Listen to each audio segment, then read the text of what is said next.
saboda haka yin idi a yau shine sunnan manzon Allah sallallahu alaihi wasallam. ɗaya ga watan shawwal don rayuwar manzon Allah yana idi ne 1 ga watan shawwal. Akwai radda manzon Allah ya idi 2 ga watan shawwal. Amma me yasa yayi haka nan?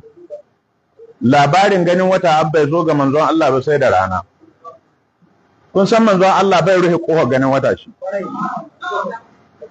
bai ruhewa. Don haka da rana wasu suka zo suka ce mai sun ga wata jiya, watan shawwal, watan sallah. Sai manzo Allah sallallahu alaihi wasallam ya hori mutane su ci abinci, su sha ruwa, amma gobe su yi sabko zuwa masallacin idi. Ran nan ne manzon Allah ya idi 2 ga watan shawwal. Don haka ba a idi 2 ga watan shawwal, sai in 1 ga watan shawwal ba a san shine watan shawwal din ba. Amma yanzu duk wanda ya idi 2 ga watan shawwal da ganganci yayi, don haka ba a karɓar idin shi don ta saba makarantar manzon Allah sallallahu alaihi wa alihi wa sallam. Wannan ranar ita ce musulunci ya tabbatar, kuma ita ce duk duniya inda suke karɓa sunna annabi sun yi. Wato yana daga cikin haɗura ƙwarai da jahilci da wauta da rashin sanin addini a kafa wata ƙasa a ce ita ce ba a saba mata, ita ce Saudiya. Wai in Saudiya ba ta ga wata ba, kwan gani aikin banza ne. Wani irin dalili gare ka da za ka karɓi ganin watan Saudiya? Ƙasa nawa tsakaninmu da Saudiya? Kuma ba manzon Allah a Saudiya ba yanzu, ko shi a can wurin?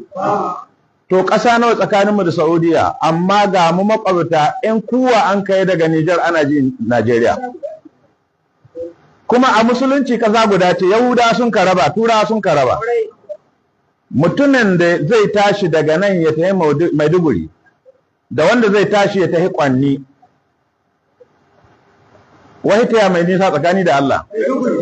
Zuwa Kwanni bai kai kilomita 100 ba, amma zuwa Maiduguri kilomita ya kai kusan 1000 zuwa Maiduguri ko? Wajen 1000 zuwa Kano wajen 500 da wani abu. To amma an yarda da ganin mutumin Kano, ganin mutumin Maiduguri, ganin mutumin Lagos, amma ba a yadda da ganin mutumin Nijar ba. Wasu mahaukata cewa suka yi wa Nijar ba su addini, wallahi sun koyi ku sanin sunna. Wallahi Nijar mun tabbata suna da malaman sunna ƙwarar gaske, kuma mu mun yadda da sunnar su, mun yadda da addinin su, muna karɓan maganar su, duk abin da suka faɗi daidai da sunna annabi mu wallahi mun yadda. Jiya sai da mun kai magana da malaman Nijar na sunna waɗanda kowace shekara muna haɗuwa da su. Sai da muka tambaye su gaskiya ne an ga wata, suka ce wallahi a hukumance an ga wata ga wuraren da aka gani. Suka ce kuma su sun yarda da ganin, kuma gobe cewa da yau idi za su yi. To muna roƙon Allah ya yi mana muwafaqa akan sunnan manzo Allah sallallahu alaihi wasallam. Ku daidaita safan ku mai sallah, ku daidaita. Mu abin da muka so da sarakunan gargajiya da mallaman hada a tara mana su mu zo mu yi muƙabala, shi muka so. Mu bayyana da hujjojinmu. Don abinda abin mamaki, yanzu Abdul Jabbar bai yi shekara 3 ba da hitowa, ko ya yi? To amma mu shekara nawa muke muna yi?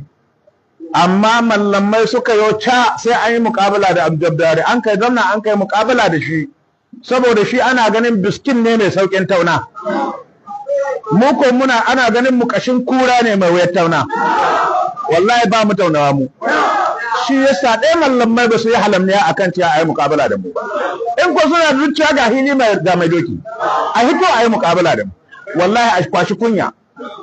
Ku daidaita.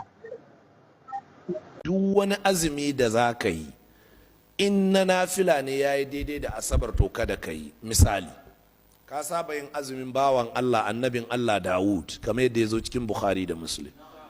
Ka yi azumi yau, gobe ka sha. Ka yi azumi yau, gobe ka sha, haka kake yi.